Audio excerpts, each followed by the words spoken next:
Look at this. No way. And therefore No Pancham way. only has 1 point. That was just wrong, right? That's crazy. Why is it there that it's wrong? Yeah. Namaste. This is my favorite thing to do during the week because it means it's Saturday Sadhana time. Yes, indeed. This is part 3, chapter 3, if you will, of the 22 Shrutis simplified. This is called The Science Behind It, as if we haven't learned any science yet. Okay. so the part before was just easy watching / listening? That's just chill. Okay. Right. Now we take a deep dive. This is still with on the same channel with Sangeeta Shankar, but this time it is our lesson will be taught by Dr. Vidyadhar Oke. Hopefully, I said that right. And I think Vidyadhar. Yep.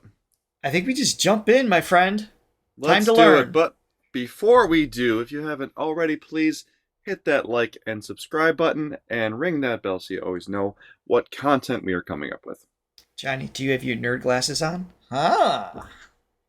They're always on, metaphorically speaking, yes. I Here don't we have go. glasses anymore. Before looking at the details of 22 Shrutis, let us examine some of the terms which are used in Indian classical music, like Nada, Shruti and Swara. Nada. People always ask, what is the difference between Nada, Shruti and Swara? To understand that, we have to begin with Dhvani. Dhvani means sound. Dhvani. Sound of any kind is Dhvani. Whatever we hear by our ears is Dhvani. For example, this is Dhvani. Interesting. This is Dhvani. This is Dhvani. But if I tell you to sing this or sing this, you will not be able to sing. And that makes it. He may not be familiar with the beatboxers we've reacted to on this channel. But generally speaking, I understand what he's saying. I get his point, yes. It's not a sustained sound with vibration of the vocal folds is the main point there that I would take from that.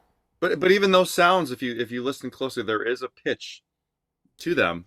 There's a core frequency and Yes. that's stacked, so to speak. But yeah, absolutely. But not really conducive to singing, yes.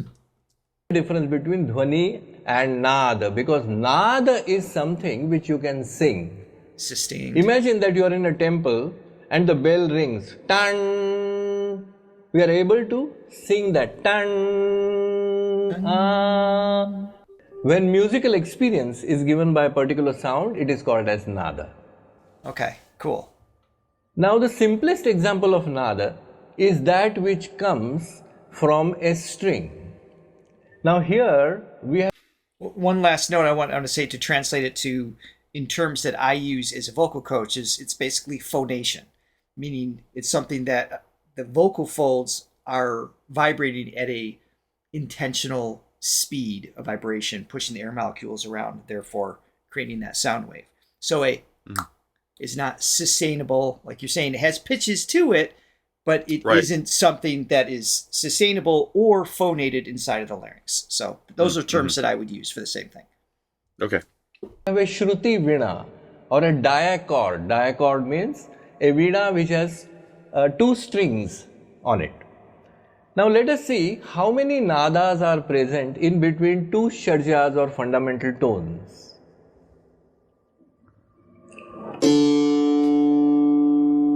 This is the lower fundamental tone or lower shadja, and this is the higher shadja. So an octave.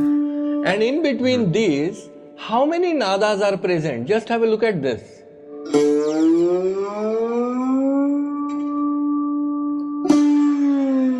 Infinite. These are innumerable nadas, because anywhere you play, you will be able to sing it. See this? Can we sing this? Yes. Can we sing this? Yes. Can we sing this? Yes. Right up to here. It's a very So long all meme. these are nadas which are innumerable. Now let us see what is a Shruti. Some of these selected nadas are called as Shrutis. Now look at this very carefully.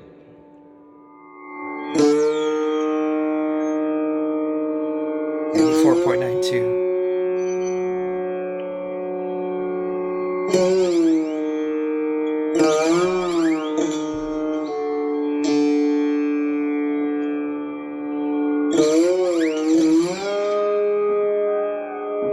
It's a little flat. A little flat. To be clear, you're not suggesting he's flat, but compared to the Western, Compared to Notes. the Western Yes. note, that which I'm referring to as Shruti. I forget the term for the more flat one and the more sharp one. well, depends if it's a. Oh yeah, I think it starts with an A where it's above. Yeah, I can't remember that. I don't but remember yeah. either offhand. No, but yes, I'm not. yes. I'm not saying that Like in R1 in or R2, G1. It's like the Yes, separation that's between. what I mean. No, so I'm again. I'm not. I'm not being derogatory to what he's doing. I'm pointing out that okay, that's more of the Flatter or the sharper R2, version the flatter or of the sharper, Western, Yes. the equal tempered. which scale. are yes, right. I just wanted to clarify in case. Yes, no, I know. No, that's a good Definitely idea. not calling him out. Yeah.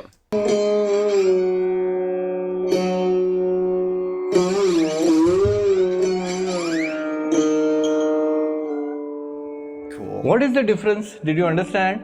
And that ended I'm right on. stopping or I'm staying at some of the nadas to create music. Because if I did not do that, suppose if I do like this is not music, although I am playing nadas. Means to create music, I have to select nadas which are extremely good for music. For example, You have to arrive somewhere. Yeah, and have that relativity as well. Yeah. so now what is the difference between a nada and a shruti? Shruti are nadas which are selected for Indian classical music. There are 22 such nadas selected between two fundamental tones or two shadjas, and we create a music by Indian classical music by a combination of shrutis and nadas. And finally, what is a swara? Although there are 22 selected frequencies or 22 shrutis in one saptak, we only use 5, 6, 7, a restricted number of shrutis to render a raga. Right. And then those shrutis become the swaras of that raga. So how beautiful. Selected Okay. dhvanis are nadas, selected nadas are shrutis, and selected shrutis are swaras. Okay, did you get that? Because Selected I might need a little nadas refresher. are shrutis and selected shrutis are. I want to have the names on the screen. Okay, so Okay. Twani is a non-phonated sound, a as non-phonated sound. Nada you said. is Percussive sound. a phonated Is the note sustainable. itself? Yeah, it's like a sustained note. A shruti is the chosen notes within those. Within the the possible spectrum range of of nadas, yeah. frequencies. And swara is And basically swaras. a collection of the shrutis, so which form the raga. I think I have that right. 5. Yeah. Right. At least 5, and then go up to it's like 5 to 7, I think it was from the last video. Yeah, interesting. I loved how he said pointed out within the glissandos, The means, yeah. the unidentified notes, the nadas, that there has to be a defined nada, which to me that's it's music is balance. It's about contrast. It's about relativity. Same as negative and positive space complement each other. Absolutely. Same as passing tones and chord tones. So if I'm on a C chord right here, you got 3 notes that make up a chord tone, and the other notes, those are passing tones. Which Right. passing tones and chord tones work together, like chord tone. So right there, that's chord tone, passing tone. Right. Yeah. So you land So they go somewhere. Yeah. But if you did all passing tones, Which is interesting, it's interesting, but there's but you don't something that's have not the resolved. melody Yeah. that defines, I think, the song. You need the anchor. You need something to anchor it. Yeah. So that's interesting. That's how I can relate to that. That's cool. Swaras. Now, the next obvious question would be, why are the selected nadas 22 only? What is so special about these 22 selected nadas? Now again, look at this very carefully. I do too. When I begin from the Shadja, until and unless I come to this point, the Komal Rishabha does not start, and therefore this becomes a selected Shruti. So Komal Rishabha starts here and ends here. Similarly, Shuddha Rishabha starts here and ends that's the here. flat one. And that's their sharp. The Komal Gandhar will start and Komal Gandhar will end. Shuddha Gandhar starts here, ends here. Shuddha Madhyam starts here and ends here. Tivra Madhyam starts here, ends here. You know what's insane is when we were watching Sangeeta play violin, she's doing the finesse of the sharper or flatter intention on an instrument that isn't as big as what he's using. It's the neck is this long. Yeah, so you're talking minuscule changes to make that. The precision of what she did, that's why it was just so surreal. Because this is almost like looking at it, I mean, you can see the separation here, but here, my goodness. Yeah. No, if like before we learned about Shrutis, if I wasn't impressed by this style of music before, which I was, that just increased my appreciation for the musicianship and the technical ability to be able to do that, because now it's hard enough just playing the 12 notes, basic notes in a scale, the equal tempered, the equal tempered notes, and then to now even subdivide them into 10 more tones. It's just I was saying I want to tie this into the voice too, because that's where my specialty is. So just to take that analogy further, here's the neck of the violin. Your vocal folds are about just a little bit larger than half the size of your eyelids, right? So that's it. So when you're now they don't just stretch forward and back; they can actually change in mass. They can become thick and thin as well. So the correct amount of air pressure against the correct approximation of the folds with the correct tension of the folds to adjust again. I think that was even a little bit too much. That little example of like just a little flat, just a little sharp. It's so delicate, it's just amazing. Mm-hmm. When you say the length of an eyelid, it's the length or the width of an eyelid? No, it's the length. If they're right behind, like you got the bump right here. That's the thyroid cartilage, the front part of the larynx, and the folds are like in a V. So they're like this here, and they spread out. Mm-hmm. So when I'm open, but the length is from here to here. That's it. They're this big in length until you stretch it to get a higher note. It's very small. It's crazy. For Pancham, there are not 2 points, but just 1 point. Look at this. Because unlike Tivra Madhyam, where we could move our hand, sounds very good. Or even for Gandhar, even for Komal Rishabh. This cannot be done for Pancham. Look at this. No way. And therefore Pancham... That was just wrong, right? That's crazy. How is it Why between... Why is it there that it's wrong? Yeah. But vibrationally, it obviously didn't work. Look at this. No way. And therefore Pancham only has 1 point. Then Komal. So that's where, was that our relative 5, right? What we'd call a perfect fifth, but it's not. It's off by like, I don't know how many cents it was. It was like a fraction. Yeah, I don't remember, But But yeah, that doesn't have any play available relative to the tempura that's playing in the background right now of that constant note. It doesn't, there's no give. That's wild. Dhaivat starts here, ends here. Shuddha Dhaivat starts here, ends here. Komal Nishad starts at one point, ends at another point. It all Shuddha works. Nishad starts here, ends here. Sounds great. And then again Shadja, only one point, because we can't do no way. it's So for it doesn't Pancham work. and for Shadja, there are 1 point each, whereas for other 10 swaras, there are 2 points each. The first point where the perception of the swara starts, and second point where the perception of the swara ends. So for 10 Perception, swaras yeah. multiplied by 2 becomes 20, plus 1 Pancham and 1 Shadja is the tally of 22 Shrutis. Wow. This is so cool, guys. Yeah, it really is fascinating. Yeah. So you can see my area. So here's 1, 2, and then the sharp flat with that. Then you get to the gi, and then the pa, and back to the sa.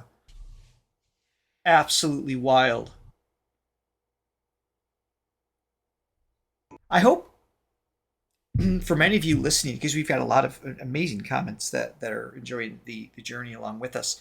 Some of you don't have any musical background per se, other than, hearing, enjoying music, obviously, otherwise you wouldn't be here. I'm hoping you're able to hear that or feel that. Let us know in the comments if it jumps out to you. I mean, I kind of expect it to jump out to us just because of our background in music and as musicians. But I'm curious if you can feel that too, as obvious as it jumps out to us. I mean, I think you have to on some level. I don't feel it as much in those instances where it's just doing the single notes, and that's sort of the magic of music to me, because music is context. It's combinations of things. So when I hear a shruti within the context of a melody, then I feel it. Fair enough. And I can hear the difference. And there's definitely a different vibration, but it's just one note. But that's the magical combination of when you start to connect notes and connect shrutis. And that's part of my point too. Is can you hear? So to refine the question, can you hear the difference between the difference? Yeah, relative to that root note, what I would call the root. Minuscule, yeah. It's so slight. I'm curious if you can hear that, sharp to flat, or when he said, "No way," when the part didn't work. Did that jump out to you as being vibrationally wrong? Sure. But to your point, yes, in the melody, there's a feeling that I think we can all gather, regardless of having any sonic. It's a different mood that's being conveyed. It's a different vibrational. It hits me differently within the melody. Right. Now we will see the actual arrangement of 22 Shrutis on any string. Now look here. This is the Komal Rishabh, which begins at one point and ends at another point. This is the Shuddha Rishabh, starting at one point and ending at another point, and so on. Right. Now this gives us a beautiful pattern from the lower Shadja to the higher Shadja. And this pattern consists of 3 fixed distances, or 3 fixed ratios, or 3 fixed intervals. The first interval is called as 256 by 243, and people find this very confusing. What is this 256 by 243? Very simple. If you divide the whole string into 256 parts, the Komal Rishabh is playable on the 243rd. How beautiful and how simple. So that is called as a ratio. So there are 3 ratios operating. The first one is 256 by 243. The second one is 81 by 80, and the third one is 25 by 24. And these were called by Bharata Muni in Natya Shastra, and for all 2000 years we knew these distances as Purna Shruti, Pramana Shruti, Nyuna Shruti. Purna because it is the biggest. Purna means the bigger one. Nyuna means the smaller one. And Pramana means Pramana for a swara. Means the lower Komal Rishabh and the upper Komal Rishabh. Okay. What is the Pramana? What is the gold standard for a swara? So it was called as Pramana Shruti. So we have Purna Shruti, Pramana Shruti, Nyuna Shruti, Pramana Shruti for 4 rays, 4 Rishabhas. Again Purna Pramana Nyuna Pramana for 4 Gandhas. Repeats. Again Purna Pramana Nyuna Pramana for 4 Madhyams. Thereafter on one Purna Shruti there is Pancham. Again after Pancham Purna Pramana Nyuna Pramana 4 Daivatas. And again after Daivata Purna Pramana Nyuna Pramana for 4 Nishadas, followed again by one Pramana Shruti, one Purna Shruti, there is Shadja. Now people used to say, no, these distances for 22 Shrutis are variable, they are not constant, they are different, so on and so forth. No, I think we have the most wonderfully arranged natural and mathematical octave in the world, consisting only of 3. I'm sold. Yes. I'm completely sold on this. Not just I don't want to say philosophy. It's not philosophy. I'm sold on the science. It's actually, when you break it down like this, because it's subdivided so many times, it allows you to be far more precise than anything I've been exposed to before. Ironically, this has been around the longest, and I'm almost 50 years on the planet, and I'm just like, oh, this exists. It's crazy.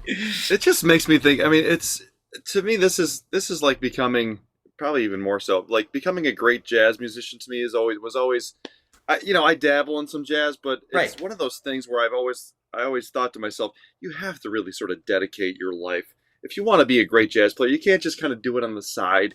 You have to live and breathe it. Same with this music. I just feel like submerge yourself. It's so complex, and it just sort of makes me think of when, the Indian music and sound started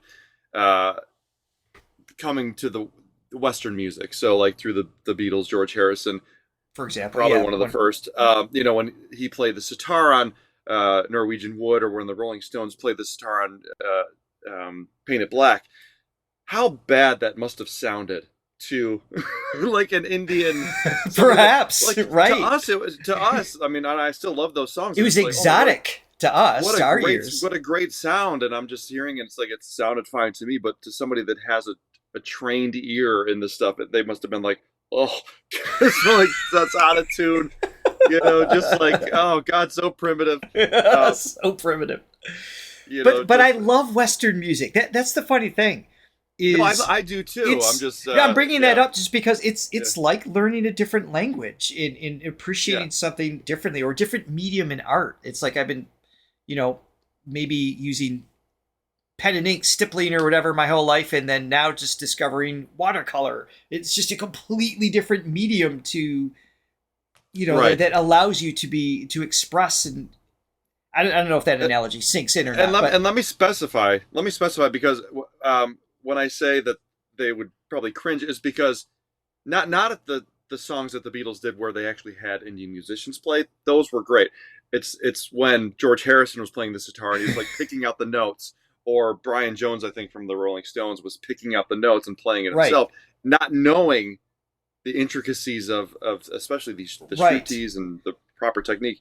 Or just taking the sitar and playing it in an equal temporal tuning to match the Western. I think that's what I was imagining what you were suggesting, where it's like, wait, that's not right.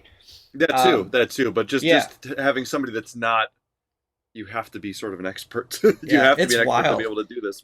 I guess the reason I'm rambling on about this is because some of the comments have reflected the idea of like, oh, you're never going to want to listen to Western music again. So I'm kind of answering that. Like, no, it's a different thing. It's a different vibration. It's a different stimulation. It's a different emotion and love. It's fascinating. Yeah. All right, I'll keep going here. Definite ratios.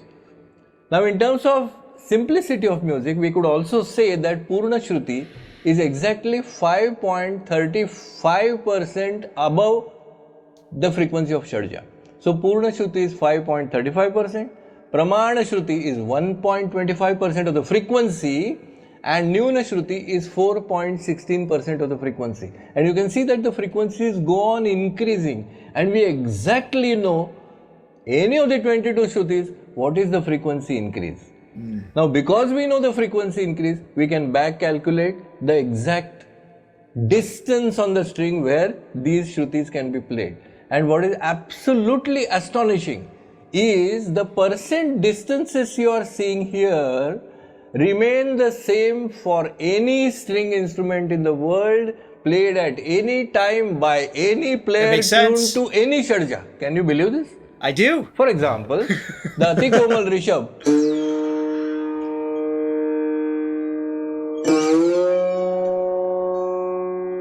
Can you see here? 94.92% and Gandhar is playable at 80%.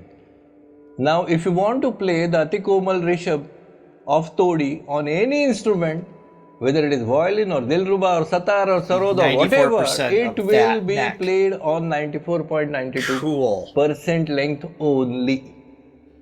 And that is what is known as our Indian musico-mathematical miracle of 22 Shrutis. Mathematical miracle. Two more I love terminologies. it. One is a Sura Kshetra and the other is a Asura Kshetra. Nature has given us a certain space to play a particular swara, and both are defined by two frequencies. Just see this. Komal Rishabh can be played like, or Gandhar can be played like. So this particular prescribed region for a swara is known as Sura Kshetra. Incidentally, Sura in Sanskrit means God. So God has given this region for us to play that swara. And in between the two swaras, you can see another region over here, which is then Asura Kshetra or region of the demon. If we stop at the region of the demon, see what happens. This is fine, but no, we can't play like this. So you can't stop anywhere.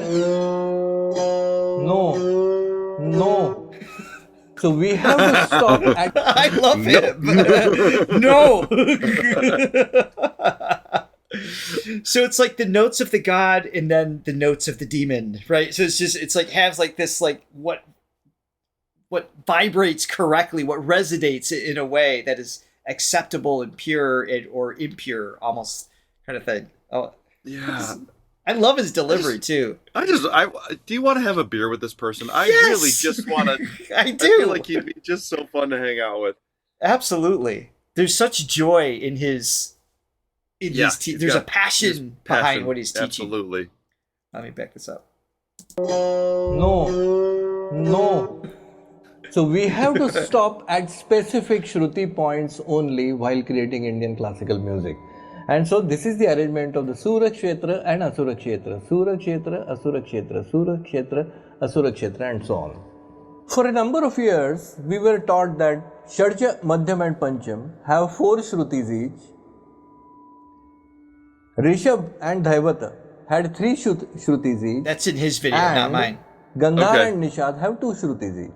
So people always ask me, can you show them on this Shruti Veena? As That's you the can divine see, punishing him for those wrong notes. Have a look here. So we can see on the string that the first Shadja on the string is not here but actually here, where we can play it and see. And this Shadja is on the 4th Shruti. So from the Komal Nishad, it comes on 1, 2, 3 and 4th Shruti. So Shadja comes on 4th Shruti. Rishabha comes on 1st, 2nd and 3rd Shruti over here. Thereafter Gandhar will come on 2nd Shruti 1 and 2. Madhyam will come on 4th Shruti 1, 2, 3 and 4. Pancham will come on 4th Shruti 1, 2, 3 and 4. Dhaivat will come on 3rd Shruti 1, 2 and 3. Trying to anticipate Nishad will come on 2nd Shruti 1 and 2. And from Komal Nishad again 1, 2, 3 and 4th Shruti we find Shadja again. Nice. So these it does are all not the ones on mean, the as some far end of people the feel, spectrum. that there are 4 types of Shadjas and 4 types of Madhyamas and Panchamas. But these are the Shrutis and these are the distances between swaras. 3 Shrutis for Rishabha, 2 Shrutis for Gandhar, 4 Shrutis for Madhyam, 4 Shrutis for Pancham, 3 Shrutis for Dhaivat, 2 Shrutis for Nishad, and again 4 Shrutis for What a Chadda. system. What In a Carnatic system. system, Ooh. some people say that there are 6 types of Rishabhas or 6 Shrutis of Rishabhas. Like you have a Ekashruti Rishabha and you also have a Shat Shruti Rishabha. So there must be 6 Rishabhas.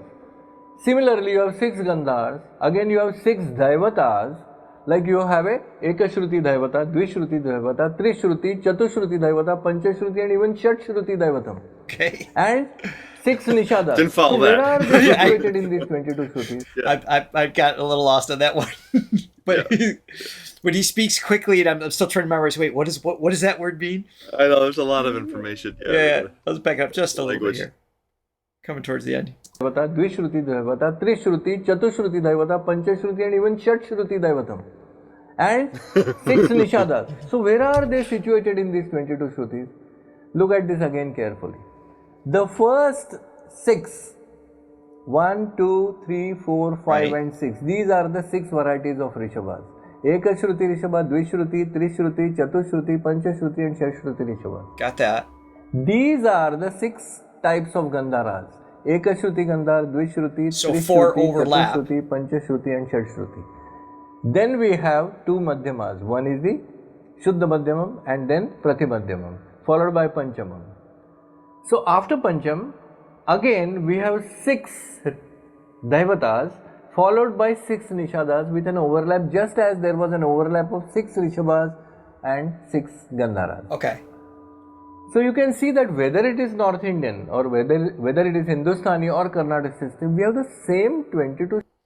Interesting. I'm just, not that I'm going to read all this, I'm just kind of soaking it in. So the same 22 Shrutis, you've got the Carnatic Shrutis and then the Swaras, which is the collection of under each one.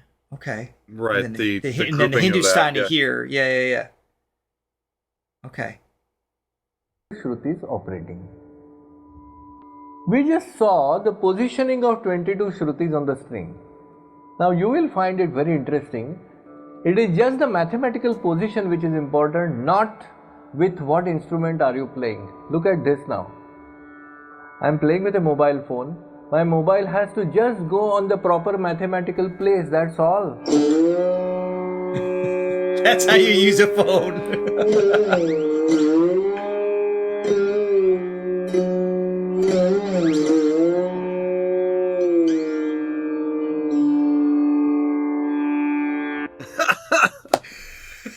This guy's cool. Oh my goodness. That's great. I love these. That's yeah. You wouldn't.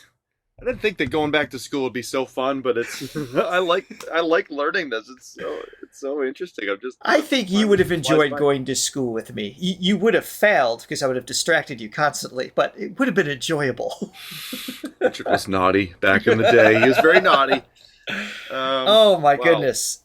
Well, I just have to say, a few Dwanis for that man. Yes, Let's give a few Dwanis. Absolutely. Yes. Oh, that was Great. awesome. Thank you. So many of you pushed us to say, no, you have to see chapter 3. So I'm not sure where we're going to go next yet. We have quite a few Saturday Sadhana suggestions that we've already know we're going to get to. It's just a matter of what order we're going to do them in. So we hope you enjoyed your lesson today. Never enjoyed science class as much as I enjoyed that. So That was awesome. also check out our Indian music playlists. Do we have separate ones for more tutorial things, or? Yeah, well, we have our Saturday Sadhanas, and then we've got Indian music in general. All right, we'll see you next time. Bye. See ya!